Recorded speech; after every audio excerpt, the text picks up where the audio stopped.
Shalom Bapak Ibu semua, gimana kabarnya? Saya percaya setiap kita pasti bersukacita, bersemangat. Ingat Bapak Ibu semua, hari ini hari Minggu. Biasanya kita berkumpul di gereja, beribadah bersama-sama. Sangat rindu hati kami untuk berjumpa dengan Bapak Ibu semua. Namun karena situasi yang masih tidak memungkinkan untuk kita berjumpa, tidak membatasi persekutuan kita secara roh satu dengan yang lain. Saya percaya Tuhan menjaga setiap kita semua. Dan saya percaya mari kita siapkan hati kita hari ini. Kita bersama-sama beribadah secara online. Ingat Bapak Ibu semua bahwa Roh Kudus tidak terbatas oleh ruang dan waktu.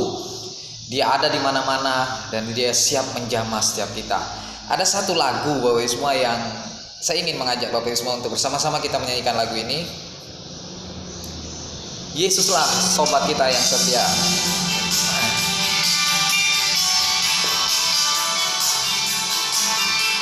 Mari bersama-sama kita angkat lagu ini dengan segenap hati kita. Ada satu sobatku yang setia, tak pernah dia tinggalkan diriku. Di waktu aku susah, waktuku sendirian, dia selalu menyertai hidupku. Katakan namanya Yesus. Ada satu sobatku yang tak pernah dia tinggalkan diriku. Di waktu aku susah, waktuku sendirian, dia selalu menemani diriku. Namanya Yesus, namanya Yesus, nama Yesus yang menghibur hatiku. Namanya Yesus, namanya Yesus, nama Yesus yang menghibur hatiku.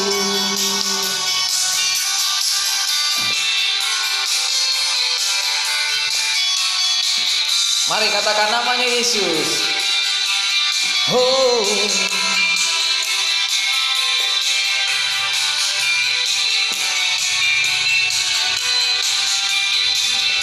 namanya Yesus, namanya Yesus, nama Yesus yang menghibur hatiku.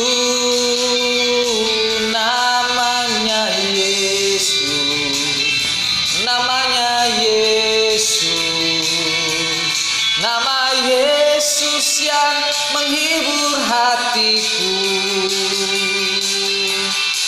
Namanya Yesus, namanya Yesus, nama Yesus yang menghibur hatiku. Namanya Yesus, namanya Yesus, nama Yesus yang menghibur hatiku.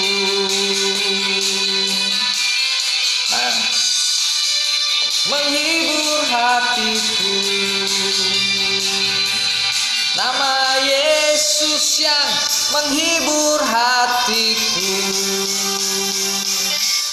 Nama Yesuslah yang menghibur setiap hati kita di masa-masa sulit yang kita hadapi. Yesus tak pernah meninggalkan kita. Mari kita berdoa. Bapa di dalam surga, terima kasih Tuhan buat waktu dan kesempatan yang Kau beri bagi setiap kami untuk datang menghampiri Tuhan. Dan hari ini Tuhan kami mau bersama-sama mendengar suara-Mu melalui firman-Mu Tuhan. Kami percaya firman-Mu ya dan amin. Firman-Mu lah pelita bagi setiap jalan kami. Firman-Mu pegangan bagi setiap kami Tuhan untuk kami menjalani kehidupan kami di muka bumi ini. Kami siapkan hati kami Kami siapkan telinga seorang murid, hati seorang murid untuk ditabur oleh firman-Mu, sehingga ketika firman itu ditaburkan, firman itu boleh menjamah setiap kami, mengubahkan setiap kehidupan kami, bahkan menguatkan, meneguhkan kami Tuhan. Kami terima berkat-Mu, di dalam nama Yesus kami berdoa dan mengucap syukur. Haleluya, amin. Kita akan buka Alkitab kita Bapak Ibu semua di dalam Yohanes pasal yang ke-16. Yohanes pasal yang ke-16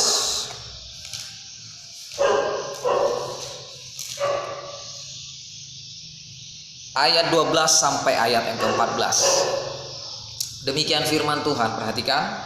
Yohanes 16 ayat 12 sampai 14.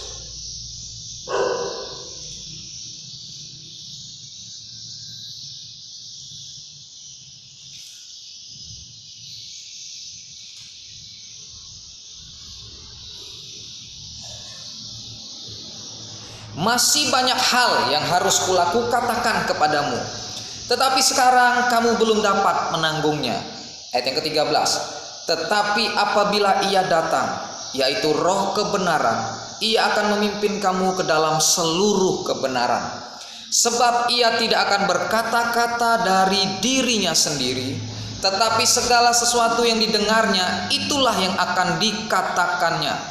Dan ia akan memberitakan kepadamu hal-hal yang akan datang. Ia akan memuliakan aku, sebab ia akan memberitakan kepadamu apa yang diterimanya daripadaku. Firman Tuhan hari ini mengajarkan kepada setiap kita mengenai Roh Kudus. Roh Kudus adalah pribadi Allah yang ketiga yang diutus oleh Bapa untuk menolong setiap kita. Dikatakan di sini, Dia adalah Roh kebenaran yang akan menuntun kita ke dalam seluruh kebenaran. Bahkan di ayat-ayat lain dikatakan Ia adalah Roh penghibur yang akan menghibur setiap kita. Bahkan adalah di ayat-ayat yang lain mengatakan bahwa Ia akan menginsafkan kita dari segala dosa kita. Nah, Bapak Ibu semua, saudaraku yang terkasih, Roh Kudus akan menuntun kita ke dalam kebenaran. Namun banyak hal yang menjadi pertanyaan dalam hidup kita. Apakah saya bisa mendengar suara Roh Kudus? Apakah saya bisa mengenal bahwa itu suara Roh Kudus? Apa ciri-cirinya bahwa itu adalah suara Roh Kudus? Nah, kita mungkin bertanya-tanya, apakah saya orang Kristen baru? Apakah saya bisa mendengar suara Roh Kudus? Dan bagaimana cara saya untuk mendengar suara Roh Kudus, mengenal suara Roh Kudus, bahkan mentaati Dia? Nah, hari ini kita akan belajar bersama-sama bagaimana cara kita mengenal bahwa itu suara Roh Kudus, dan bagaimana cara kita untuk hidup di dalam kehendak Bapa melalui Roh Kudus. Kita buka di dalam Yohanes pasal 17, maju sedikit, ayat yang ke-17.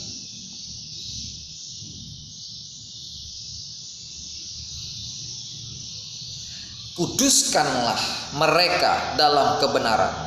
Firman-Mu adalah kebenaran. Firman-Mu adalah kebenaran. Coba kita mulai berpikir Bapak semua. Ayat sebelumnya dikatakan Roh Kudus adalah Roh kebenaran. Di ayat ini dikatakan firman-Mu adalah kebenaran. Ada hubungan yang erat antara Roh kebenaran dan firman kebenaran.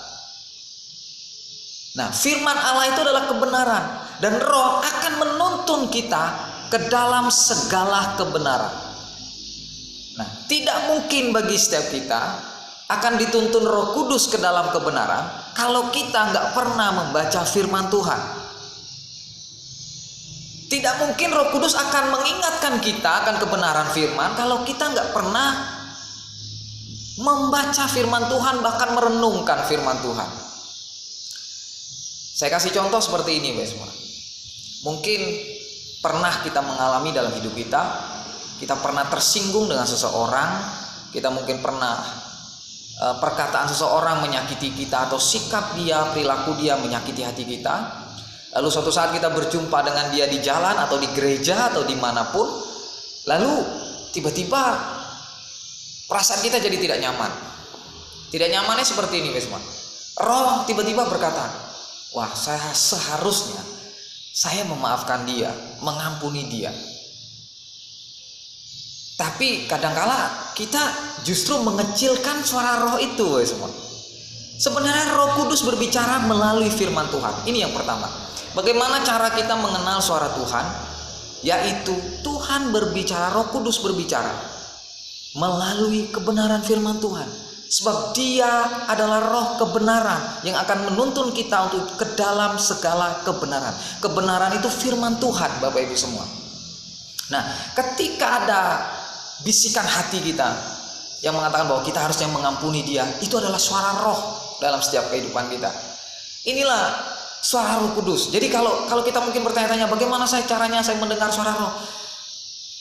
Berapa kalikah dalam hidup kita diingatkan oleh firman Tuhan?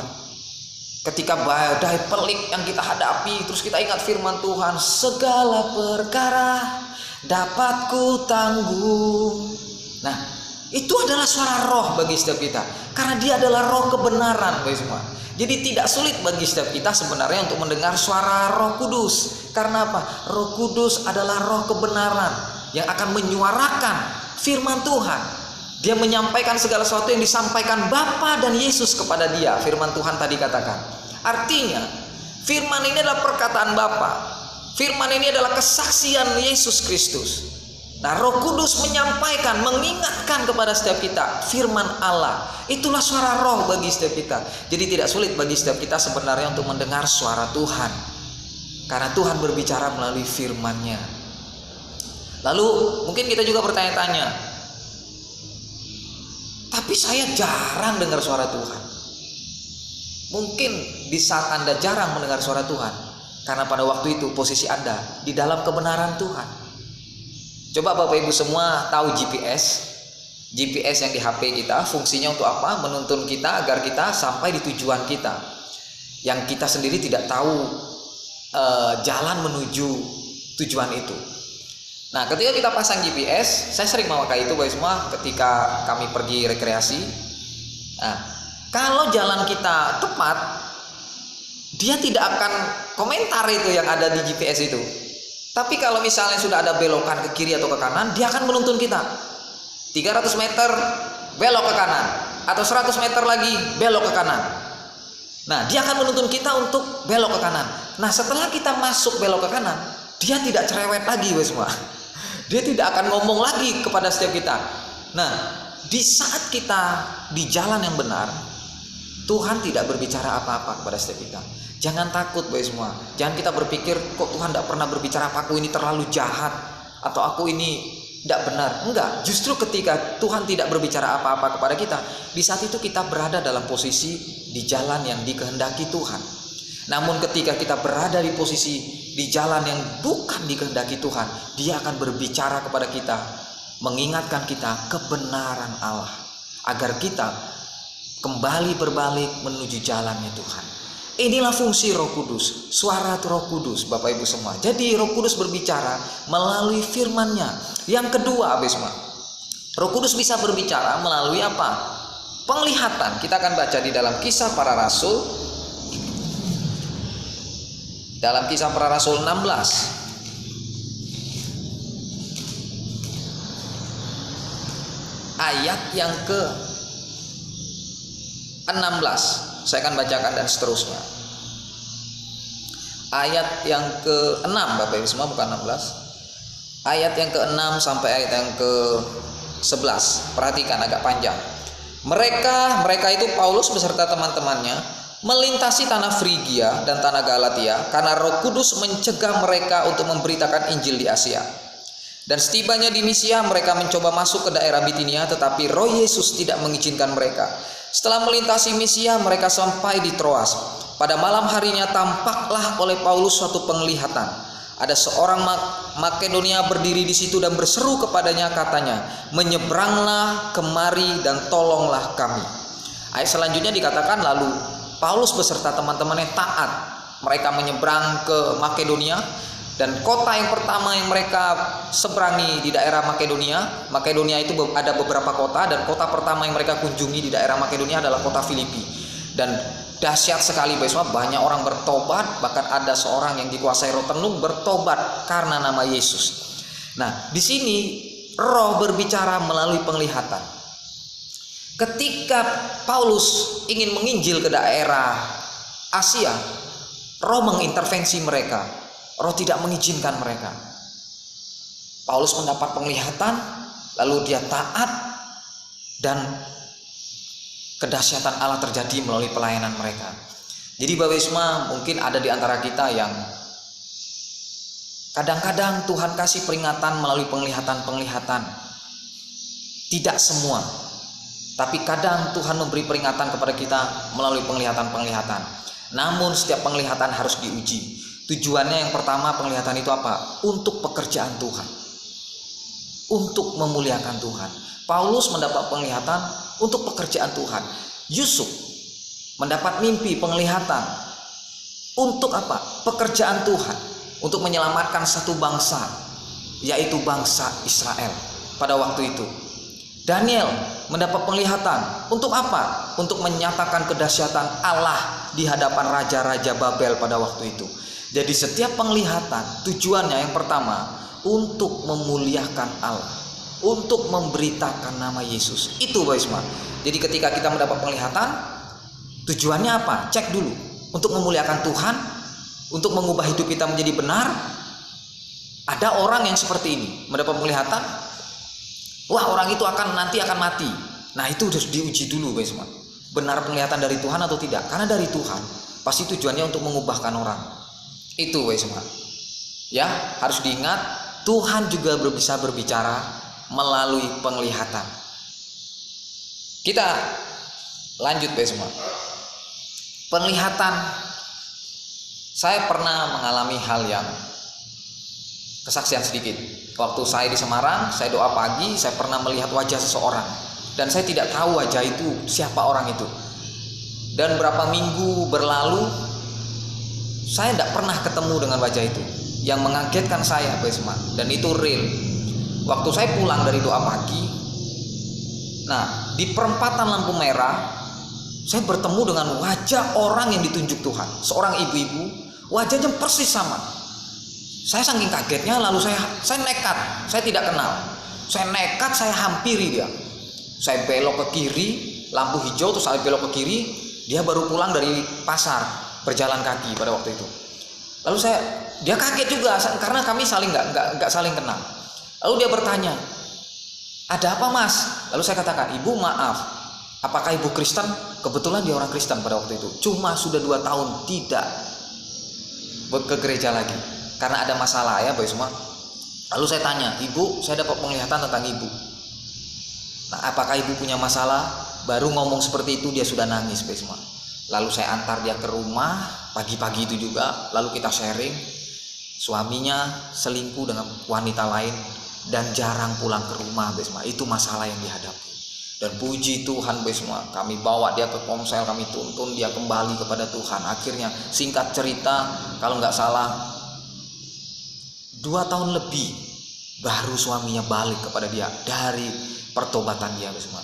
Tidak mudah bagi dia untuk melalui itu. Tapi Tuhan, waktu Tuhan adalah waktu yang terbaik. Oleh sebab itu Bapak Isma, mari kita bergaul dengan roh. Kita tidak tahu apa yang terjadi di sekeliling kita. Namun kalau hidup kita intim, hidup kita peka akan suara Roh Kudus, saya percaya Bapak Isma, hidup kita akan menjadi hidup yang berguna bagi Tuhan. Saya percaya Tuhan melindungi kita, punya satu tujuan, untuk memuliakan Dia melalui setiap kehidupan kita. Ingat Bapak Isma, berdoalah kepada Tuhan. Tuhan lindungi saya agar nama-Mu dimuliakan melalui keluarga saya. Lindungi usaha saya agar nama-Mu dimuliakan melalui usaha saya Tuhan. Bukan untuk kepentingan saya, tapi biar nama-Mu yang dimuliakan. Saya percaya Bapak Isma, kita orang-orang yang percaya kepada Tuhan akan dibuat berbeda. Imani Bapak Isma, imani. Tuhan akan melindungi kita. Ingat, bergaulah dengan Roh Kudus setiap pagi, setiap saat. Ketika engkau tidak ada apa, renungkan firman Tuhan. Mulai perkatakan firman Tuhan. Dengar lagu-lagu rohani, bangun manusia rohmu. Saya percaya kita akan menjadi orang-orang yang peka akan suara Tuhan. Bagaimana cara mendengar suara Tuhan? Tuhan bersuara melalui firman-Nya. Dia ingatkan kita setiap firman yang kita dengar. Oleh sebab itu rajin-rajinlah baca firman Tuhan. Yang kedua melalui penglihatan, dan ini tidak semuanya harus diuji dulu semua ya. Tujuannya untuk apa? Untuk memuliakan Tuhan, pasti itu dari Tuhan. Itu saja semua, saya percaya kita akan menjadi orang-orang yang diberkati Tuhan untuk menjadi berkat bagi kota kita. Mari semua kita tundukkan kepala kita nyanyikan sebuah lagu. Biar roh Tuhan terus bekerja dalam hidup kita. Ini tuh gampang banget. Gini loh caranya.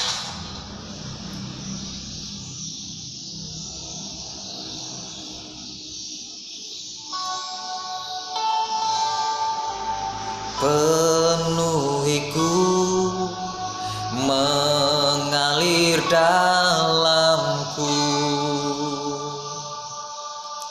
jiwaku tenang, aku tenang bersamamu dalam naunganmu.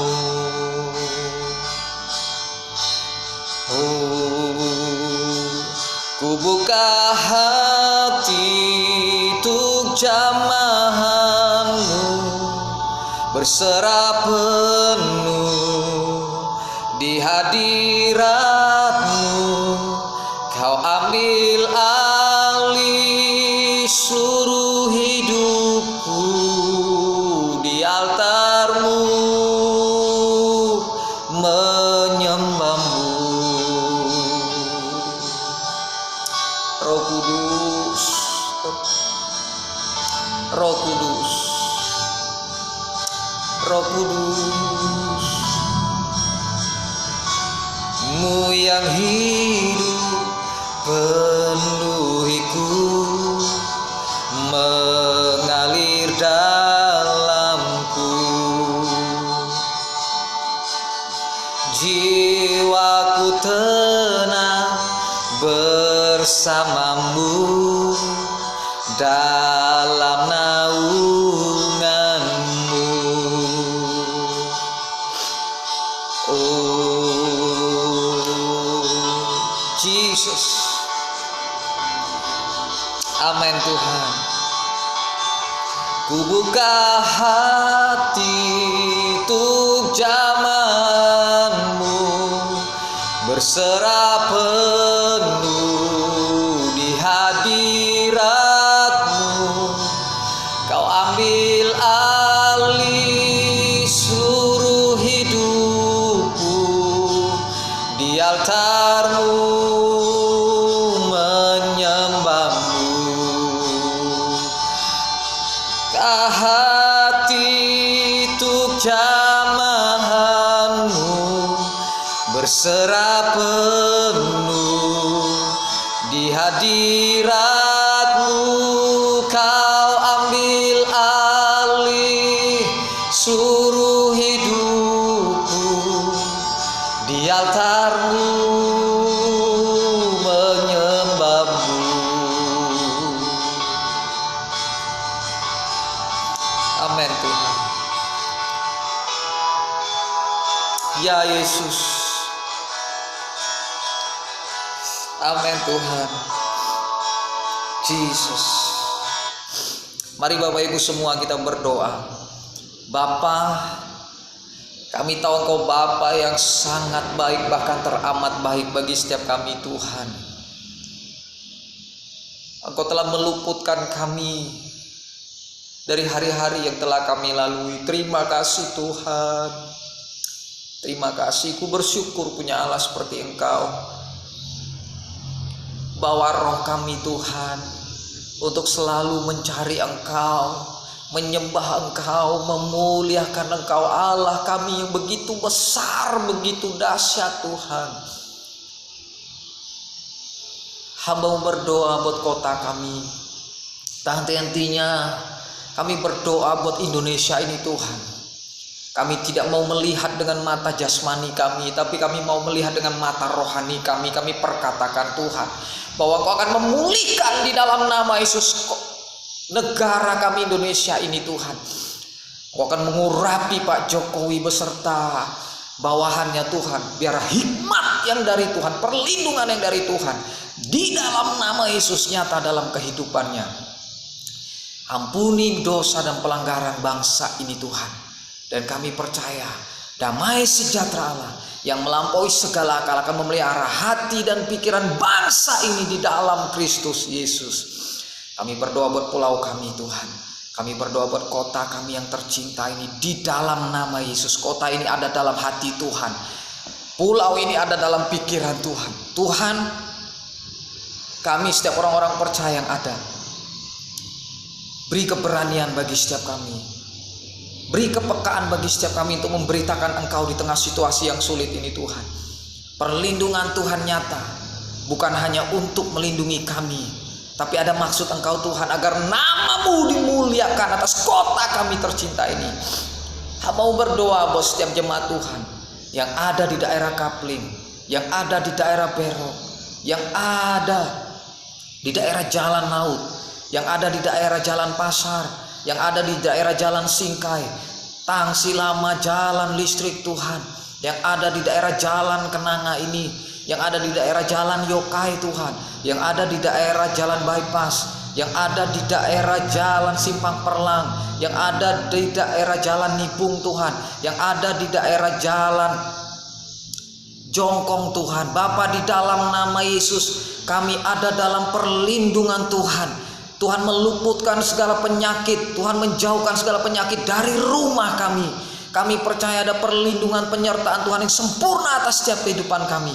Engkau melindungi kami, Engkau menyatakan pertolongan-Mu bagi setiap kami, agar nama-Mu dimuliakan melalui setiap kami Tuhan. Biar setiap kami meninggikan Engkau, menyorakkan Engkau, biar nama-Mu semakin masyhur atas kota kami Tuhan. Kami berdoa kota ini adalah kota yang dilindungi Tuhan. Di dalam nama Yesus, kota ini adalah kota yang diberkati oleh Tuhan. Naikkan kembali ekonominya Tuhan. Di dalam nama Yesus kami menolak setiap roh ketakutan.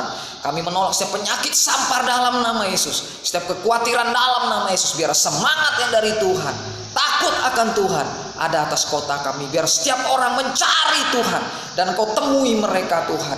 Sampaikan kebenaran-Mu Bapa. Terima kasih Tuhan Yesus. Terima kasih Yesus. Biar Roh-Mu yang berkuasa menguasai kota kami Bapa. Terima kasih Bapa di surga. Mari Bapak semua kita berdoa. Biar kegiatan kami 1 minggu ke depan kami serahkan ke dalam tangan Tuhan. Usaha kami diberkati Tuhan.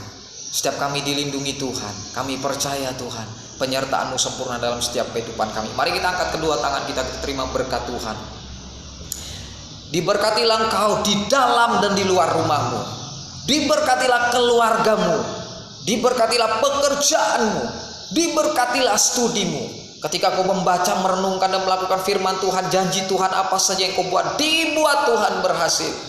Terimalah berkat yang daripada Allah Bapa, kasih sayang daripada putranya Yesus, dan persekutuan yang indah, damai, sejahtera, sukacita yang dikerjakan oleh Roh Kudus menyertai kita hari ini sampai selama-lamanya.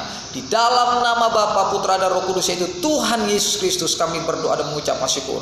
Haleluya. Mari bersama-sama kita katakan amin. Ada pengumuman sedikit bagi semua, minggu depan kita akan perjamuan kudus. Siapkan roti masing-masing, percayalah itu hanya lambang, simbol. Siapkan anggur masing-masing, terserah mau air putih, mau teh, terserah bagi semua. Itu hanya simbol. Yang terpenting adalah kita melakukannya dengan kesungguhan hati kita bahwa itu darah Yesus dan tubuhnya Tuhan. Ya, siapkan roti masing-masing, siapkan anggur masing-masing, mau teh, mau apa, terserah bagi semua, tidak masalah. Kita akan perjamuan kudus minggu depan dimulai jam 8 seperti biasa ibadah kita. Mari persiapkan hati kita. Hari Jumat juga ada penyembahan, nanti kita akan kirim linknya. Tuhan memberkati kita semua. Tetap semangat. Haleluya.